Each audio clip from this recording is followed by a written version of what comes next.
Well, good morning. It's great to see you here on the Transplant Helper once again. My name is Jim Merle, and today we're going to be discussing expecting the unexpected. I'm really going to be giving you a few different things, probably 10, maybe even a bonus of 11, of things that you may ought to expect, at least are possible post-heart transplant. Now, again, I call this expecting the unexpected because more than likely, these are some of those things your doctor are not going to sit down and talk to you about. They're not going to warn you about. And if that's the case, you're not going to be prepared. And I think preparation is the key to surviving anything, and especially the key to doing things successfully. So with that being said, we'll jump right in. Number one here, expect possible sternal pain that extends for a longer period of time. Okay, now I was really surprised by this one. I obviously knew that there would be some sternal pain. Obviously, I knew the incision of my heart transplant was going to cause some pain for a little bit of time. Matter of fact, I was probably in the most intense pain, probably on about that 4th or 5th day. That's kind of where all the anesthesia's worn off, many of the medications, as far as pain medications, they've added on board, they've taken them away, and you kind of left with dealing things on your own with something like Tylenol. And so really things got the worst for me pain-wise on about that 4th day. But I had no idea that about 4 to 5 to 6 weeks later, I would still be experiencing quite a bit of pain in the sternum itself. It felt like as if, and I don't think this was really the case, but it felt as if the bone was actually grinding and rubbing against itself. And that was extremely uncomfortable. It was not something I enjoyed by any means. And so I was kind of surprised by that. But I do want you to be aware that is a possibility. It is at least possible that you could experience some sternal pain for a longer period of time. As a matter of fact, I think the suggestion is that the sternum is not really healed fully itself for about 6 months to a year out. So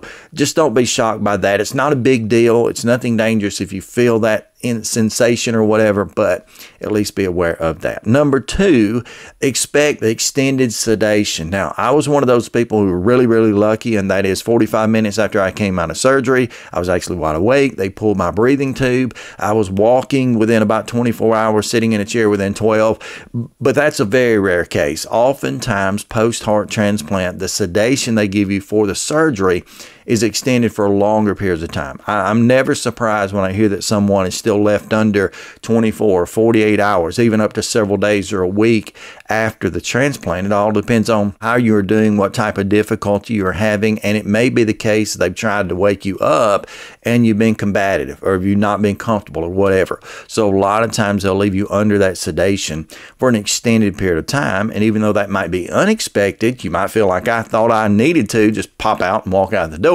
That's not really how it works, so expect potential extended sedation. Number 3, expect the possibility of them leaving pacers, defibrillators, ECMO devices, ventilators on again for a longer extended period of time. I got my ventilator out in 45 minutes. Very, very, very rare for that to happen. Things like pacers, and again, even as much as an ECMO device, may be left on board for an extended period of time because even though the heart is functioning well, it just takes a while to get things kind of regulated. So especially with those pacers and all, they leave that on as more of a precaution just to be sure that things work out. And of course, if there's any weakness, if there's any difficulty with the heart itself and its pumping action and its getting up to full capacity, they may leave those ECMOs and different things on just to kind of relieve some of the stress as that organ gets adjusted to your new body and the blessing that you have. But expect at least that that could be a possibility. Number 4, expect possible abnormal arrhythmias. Okay, now I get it. I thought to myself, well, Jim, you're getting a brand new heart, so all the difficulties you've had with atrial fibrillation, VTAC, I can't say that now, ventricle, whatever. Anyway, VTAC, expect the PVCs, expect that all to go away because this is a new heart, right? No, actually, those things can be pretty much, there be a real potential for that. And so don't be surprised if it's you or if your loved one that you're watching post-heart transplant are still experiencing some arrhythmias, or even still experiencing in some cases some more severe arrhythmias than they did before. Again, this heart is trying to adjust, it's trying to adapt to its new environment, environment, and it just takes a while. It's just something that you really have to wait out. But those things are not a shock to the doctors. They expect that. They know how to regulate that, and they will deal with it appropriately. So don't let that kind of scare you or anything like that, but be aware that that is a possibility. Number 5, I think we are already. You might expect to be on kidney dialysis after a heart transplant. Now, even though you may be like I was, I had no issues, even though it's always a potential. I had no issues whatsoever with my kidneys pre or post, for that matter, long term. They very well may put you on dialysis for just a bit. And I've known of people who've been on dialysis for, upwards of a week, even though they may remove all or most other tubes and lines, and they may be up and doing well. They may still be continuing with that kidney dialysis because, again, what has happened, because that heart has been transplanted, the trauma of the surgery itself, oftentimes surgery in general, the fact that the new heart may not be fully functioning up to its full potential yet, there may be some buildup of fluids, and there generally is. Now, I did not experience dialysis personally, but I was loaded with fluid. My belly was still bloated. My hands were swollen. Something had never happened. Of course, my face, you could just tell I'd been through some trauma. And again, that's typical. Now, I've got a good friend of mine, Ron Harbor. I've actually interviewed him a couple different times on the channel. I speak with him all the time. Ron was one of those guys where they say his kidneys didn't wake up. And unfortunately, he went down a path of ultimately having a kidney transplant. Dialysis went on for several years. I doubt that's going to happen. That would be very, very rare, and it was in his case. However, you need to expect that there may be some dialysis. So I see a lot of people coming on Facebook, particularly the loved ones of the people, say, I don't know what to do. My husband, they put him on dialysis, and he's never had a problem with his kid. Hey, look, it could happen. Just expect at least a possibility of that. Again, expect the unexpected. Number 6, expect some extreme fatigue. Now, again, my intention, I thought, was to just bounce back from the surgery. And even though I'd done super well and I was able to walk again within that 24-hour period and such, I didn't realize how difficult that would be. I thought, well, if you can walk, and it'll feel like when you walked before, and it won't be a big deal. And again, this is a new heart, so it ought to feel brand new itself. Wasn't that. I can particularly remember because they had severed, and they always do, but they had severed that vagus nerve in the heart, which helps an awful lot, or does a lot, to regulate heart rates and that sort of thing, regulate breathing rates and so much more in the body. I can particularly remember that I had a really easy time starting, as in I could get out in the hall, and I was within a week, I was walking 4 miles or so a day. I get out in the hall and I could walk and walk and walk, and it wasn't a lot of an issue. I really didn't have any difficulty with that. But when it came to stopping walking, I had a lot of trouble. My heart rate wouldn't go down. So I would feel extremely fatigued and winded, and I would pay the price. And that is to be expected. So kind of expect the unexpected in that case. Number next, there's also a possibility that you could experience some form of rejection within inside of the first 6 months. Now, I don't mean to scare you by this, but I need to be honest. I need you to expect something that you may not expect, and that is, generally speaking, about 80%, that's a large number, but about 80% of heart transplant recipients experience some form of rejection inside of the first 6 months, and sometimes out to a year. Now, that's not to say that rejection couldn't come later. It certainly has. I know one lady who had her first bout with rejection 13 years post. So again, not trying to scare you, but it's a shock a lot of times. People go in, they have their heart transplant, they maybe have their first biopsy like I did within the first week or so. I think mine was actually at the 7-day mark. And if you come out of that room and they tell you you're experiencing some form of rejection, that can scare you to death. I mean, as we say in the South, that may scare your pants off, and it probably should. But know a few things about that. Number one, when I say that 80% number, it could be anything from an R1, R2, R3, whatever rejection, so different variants and grades of rejection, which 3 being more severe than 1.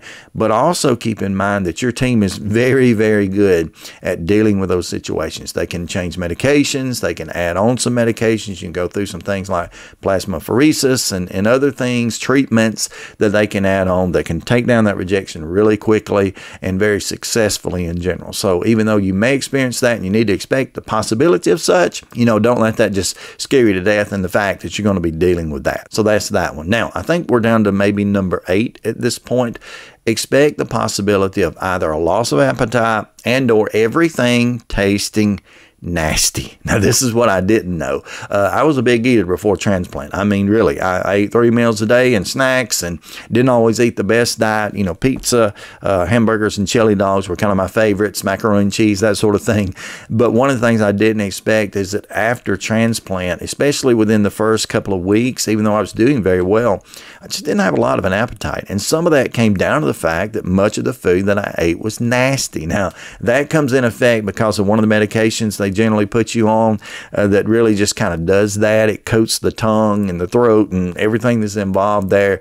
And overall, it's called nystatin, I think. Overall, it just makes food taste horrible. Also, Prograf, mycophenolic acid, Surimus, tacrolimus, a lot of these other medications kind of contribute to that. But for whatever reason, my favorite foods, pizza being the primary favorite food I had. I remember wanting a pizza about the second or third day after transplant. My wife runs out and gets one, brings it back. Tasted horrible. It tastes like somebody had spilled an entire bottle of salt on top of it. It was just terrible. And so you might want to expect that. It's not just food that tastes bland. It will be bland. It's way worse than that. It's food that tastes outright bad. So you might want to expect bad, unexpected things. So that's that one. So now number next, I think this is 9. You can expect mood swings and potential depression. Now, a lot of this does come down to that corticosteroid prednisone. I often call it the devil's drug on the channel, but a lot of that comes down to that corticosteroid prednisone, but it can cause severe mood swings and bouts of depression, different things. I can still remember, and I always tell the story,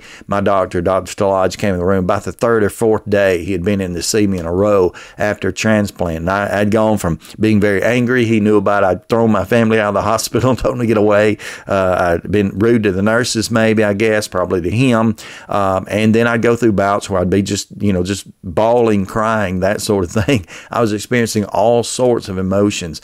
And he came in and he jokingly said to me, he said, "I don't know what happened to you other than maybe you got a heart from a girl." Now, he's playing around, just looking at the fact that sometimes females are more sensitive than that, than I would have typically been. But he was picking at me. But that's what it does. You can have those emotional swings. And even though you're going to be extremely grateful for your new gift, there are sometimes some of those moments where you feel regret or remorse for the fact that you're alive and your donor is not, and just a lot of emotions will flow over you and flow through you. So you need to be expectant of that. And that goes for you as well as your family. Hopefully they get to watch this video as well. So hi to family. But, just expect that potentially could be there, and it could be a real issue to deal with. So next, and I think this may be number 10 by now, expect the potential for steroid or prednisone-induced diabetes. Okay, now this is a shocker to a lot of people. They'll come in 2-3 days post-transplant taking 60, 70, 80 milligrams of prednisone a couple different times a day, which is extremely high dose, causing all these other problems. But they'll come in and they'll say, well, we tested your blood sugar and your blood sugar is 360 or something like that. I don't know what the threshold is for life, but mine, I can remember, was really, really high, 250, 300, something like that. And I had never experienced anything like that, never had any issues with my blood sugars. And I would eat cakes and cookies and different things. It wouldn't be too high and go without that. It wouldn't be too low, But I had those swings of those blood sugars. And a lot of times it would go up and down within an hour, and it would not be based on anything I had eaten or taken in or drank or whatever. Comes down to that prednisone, but you need to expect that. So there's fully the potential that you may experience some temporary diabetes. Now, just to be clear on this, I've known a few people that once this was kind of induced by that high-dose prednisone, that even as the prednisone come down, they were kind of left with some of that, kind of left with a little bit of diabetes, if there's such thing as a little bit. But, they still had issues. That may be the case. Just be aware, and again, expect the unexpected. And kind of here for a bonus, if I've gotten through 11, I'll have to go back and count, and you can go back and count and let me know in the comments, by the way. But expect the possibility, and this is the most rare, but I need you to know about it because this is a mind-blowing shocker to the family, especially sometimes. Expect the possibility post-heart transplant that they may actually leave the chest cavity open for 24, 48 hours or a few days. You say, oh, I can't even imagine thinking about that. Well, they do sometimes, whether it be because of bleeding or swelling or other issues, arrhythmias, things that they believe that there's at least a potential they may have to open you back up and go back in. They will not close that sternum completely. They'll just kind of put a gauze type thing, a patch up thing. They don't want things to start to heal. They want to leave that alone until they get you kind of over a hump of a number of days or possibly a number of issues. And that was a mind-blowing shocker for me. Again, it didn't happen to me, but the very first time I can remember a friend of mine had that to deal with. I went in to visit him. You know, I was there for his transplant that day, went back 2 or 3 days later as he was waking up, or at least they were beginning to wake him up. And they told me, said, when you go in the room, be aware, we've got him covered, but we've left his chest open. We're going to go back in and close that this afternoon. And I was like, what in the world? Blew me away. But anyway, you can expect these things. Thank you so much for joining me today. Until next time, stay stronger, friends.